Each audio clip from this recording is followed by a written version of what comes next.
Hello, this is C.P. Prakasham, former professor, International Institute for Population Sciences, Mumbai. I will be discussing about health indicators part 2.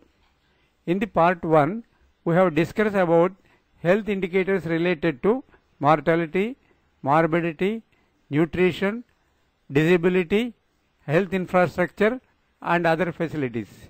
Now, we will be discussing about the health indicators related to environmental indicators, quality of life indicators, that is which is measures to burden of disease, that is QALY, quality adjusted life years, DALY, the disability adjusted life years, HALY, healthy life expectancy, and YLL, years of life lost. Another indicator is the reproductive health indicators, health expenditure indicators, and other related indicators we will be discussing here. Environmental indicators. Environmental indicators reflects the quality of physical and biological environment in which the disease occur and people will live. Here we have to understand the meaning of environment. Environment is related to the nature as well as the surroundings of the human beings. Therefore, it measures two aspects. One is the measure of proportion of population having access to the environmental, that is the surrounding facilities such as safe drinking water, sanitation facilities, and other related to the nature, that the degree of air, noise pollution, food and water contamination, radiation, exposure to toxic substance, and these indicators explains the prevalency of communicable diseases in a community. We will be discussing about one of the component of environmental indicators, that is water and sanitation. This is calculated on the basis of percentage of population in a household using improved drinking water sources. On the basis of the sources, it depends upon the degree of purification and as well as the health condition. Therefore, if the piped water within the dwelling, piped taps or stand pipe, tube well, bore well, protected dug well, protected spring, rainwater collection, unprotected dug well, tanker, truck, surface water. This will give the differences between the water contamination and the pure water will give you the better health than the rainwater and other things which have been collected. And then the percentage of people who are using improved sanitation facilities, that will reduce the open defecation and they will have a more healthy in the household level itself. Here is the example of the household environmental indicators. Here it is given population living in a household with an improved drinking water facilities in an urban area 99% and in a rural area 95%. This will give the comparison the rural and as well as the urban, and it has given the two time periods of the big surveys which has been conducted by IIPS and the Ministry of Health and Family Welfare, that is NFHS 5 and FNH 4. Similarly, population living in a household that uses improved sanitation facilities 89.1%, whereas in rural area 72.1%. That shows clearly that they may be using for the open defecation may be more in rural area than urban area in 2019-2020, whereas in 2015-16, 54% of the people are using the improved sanitation facilities. From that period, there is a improvement in the improved sanitation facilities. Population living in a household with electricity, population using clean fuel for cooking sources. These are the household environmental factors which will give the influence on the health. Now we will be discussing about the disability or the burden of the disease indicators. That is, extensive research has been carried out to develop more general measures on non-fatal health outcome that are commensurated with time lost due to premature mortality. Further, to develop a composite index of health status that incorporates mortality and morbidity, World Bank as well as the Harvard University, in collaboration with other organizations, started a project called Global Burden of Disease and produced a work related to how to measure the burden of a disease, which will indirectly measure the health condition of the individual. One of the indicators is the quality adjusted life years, that is QALY.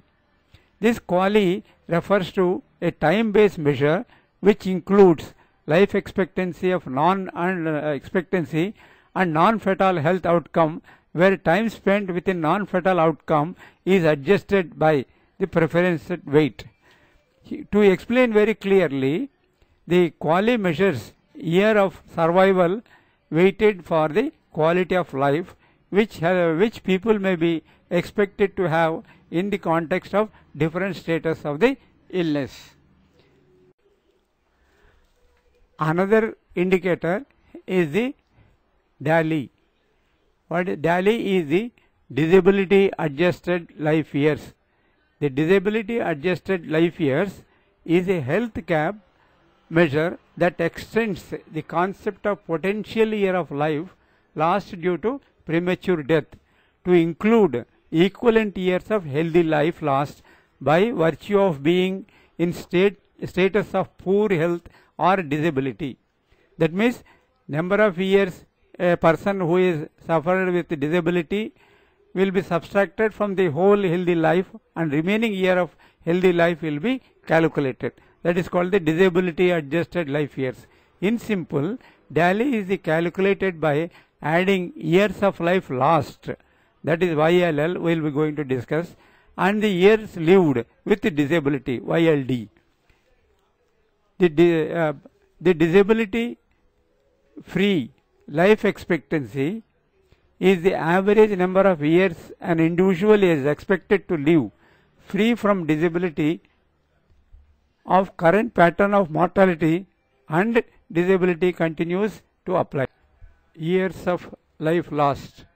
Years of life lost is taken into account the age at which deaths occur by giving greater weightage to the deaths of the younger ages and lower weights to the death of at the older ages.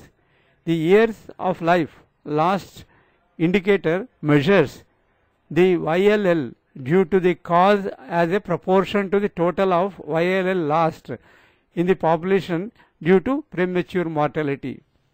The YLL are calculated from the number of deaths multiplied by a standard life expectancy at the age at which death occur. Here, year lost disability due to, that is YLD, calculated by multiplying number of by incidents caused due to injury or illness by the average duration of the disease and a weight factor reflecting the severity of the disease on scale of from 0 the perfect health to death. That is number 1. That is, they have given a measurement scale to understand the life from the 0, that is the disease, to the perfect health to the death. They have given that indicators. From that they can calculate the years lost due to disability. Here is the example. You can see that how they have calculated. One example has been derived for the sub-Sahara Africa disease and injury, which is either YLD or YLL. That is due to the year lost due to the disability or year lost due to the life. That is given here according to the specific conditions of the diseases, and here it is hypertension, other neoplasma, skin diseases and other etc. And here number 1 refers to the communicable and maternal and prenatal. Number 2 refers to the non-communicable diseases. Number 3 refers to the injuries. This will give you the years lost as well as the years lost due to the life also. It is given and calculated by the burden of the diseases in a particular country. Healthy Life expectancy. Haley. Haley is defined as average number of years that a person can expected to live in full healthy, but taking into consideration into account of years of lived in less than full health due to disease and or injury. That means by subtracting the persons who have lived with healthy, by subtracting the person who has suffered with the disease as well as the injury. Similarly, another one is the healthy life expectancy, Haley. Healthy life expectancy at birth is one of such indicators, explains the expectation of life for different health status adjusted for severity distribution, making it sensitive to change over time or difference between countries to countries. This adjustment is differ to country because the disease pattern will be different and it will be health status will also differ accordingly. Now we will come to another indicators called the reproductive morbidity indicators. Reproductive morbidity indicators, which has been defined as the morbidities that occurs during the pregnancy, childbirth or within 42 days after giving birth by a woman. This is directly related to the woman of the reproduction. WHO has defined reproductive morbidity as consisting of three types of morbidities. One is the obstetric morbidity, gynecological morbidity, contraceptive morbidity. The obstetric morbidity or the morbidity in a woman which has been pregnant regardless of the duration of the pregnancy from any cause related to or aggravated by the pregnancy or its management, but not from any accident or incidental causes of that. The gynecological morbidity includes any condition of the disease or diffusion of a reproductive system which is not related to pregnancy, abortion or childbirth, but may be related to sexual behavior. Because the obstetric morbidity deals with the related to the pregnancy, the gynecological morbidity, after subtracting the obstetric morbidity, the gynecological morbidity can be measured which is related to the sexual behavior. Contraceptive morbidity. Contraceptive morbidity includes conditions which results from efforts other than abortion. That is the abortion is also used as a contraception. Therefore, excluding the abortion to limit family size and whether they are traditional or modern methods, because abortion they are using as a contraceptive also in different places. Excluding, here is the example is given, the gynecological morbidity. Health problems outside pregnancy like reproductive tract infection, menstrual problem, cervical entropy, infertility, cancer, prolapses and problems related with the intercourses is reflecting here. Therefore, this data is collected from the National Family Health Survey, large survey which has been conducted by the International Institute for Population Sciences and as well as the Ministry of Health and Family Welfare. Here it will give the percentage of currently married adolescent women reported reproductive tract infection complications in particular states. Here it shows clearly, this is given for comparison purposes. This will given that one of the component is the vaginal discharge accompanied by itching or bleeding, bad odor, severe low abdomen pain, fever and other problems. Symptoms of urinary tract infection and one or more complications and total number of women.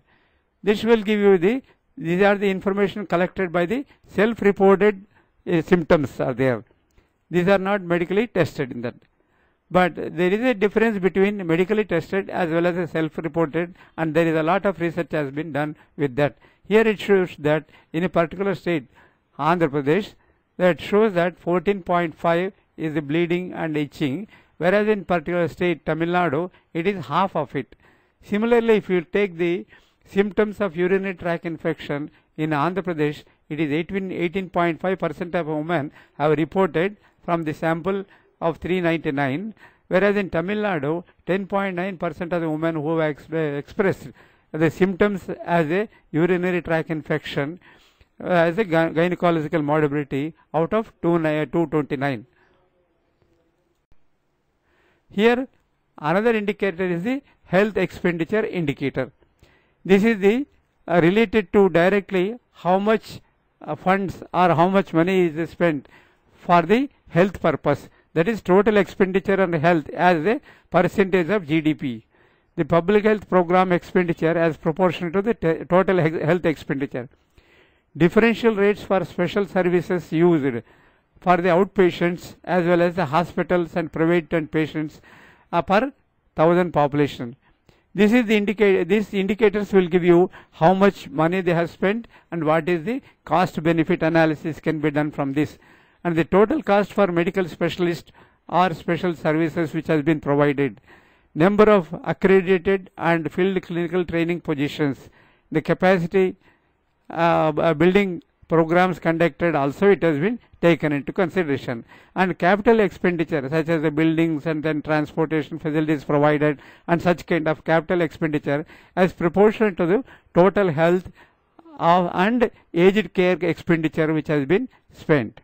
The proportion of GDP spent on health research and development. This will give you the cost benefit analysis can be done and find out that how much cost is incurred to improve the health condition. Another one is the other related indicators. These are the, we can say the residual indicators, but these are the very important indicators, that is prevalence and incidence of tuberculosis and death due to tuberculosis. Tuberculosis cases which have been detected by the DOTS, and the estimated rate of adults who are suffering dying due to HIV/AIDS per 1000 population or 1000 people. HIV prevalence among the population aged 15 to 49, malaria, leprosy, blood tested, etc. and diabetes, cancer and prevalence and the incidence rates can be calculated from this. Therefore, the other related indicators not coming into the main, but due to communicable diseases, due to any other calamities or due to hereditary or other things also can be taken into consideration. Here is the some resource links are being given where the researchers can explore the possibilities going through that so that they can give the current as well as the advanced indicators which has referred to that. One of this mostly it has been referred to WHO as well as the other places and measures DHS also will give you the indicators in that. Mostly the survey data will give you the household indicators such as the water, sanitation facilities and other things. Even census also will give you the water facilities, sanitation facilities in a village as well as in the city and towns and other places also. Thank you very much. Please like it, share it, subscribe it, and press the subscribe button which is given below the presentation, and the ring the bell which will be you will be receiving the updates soon. Thank you very much.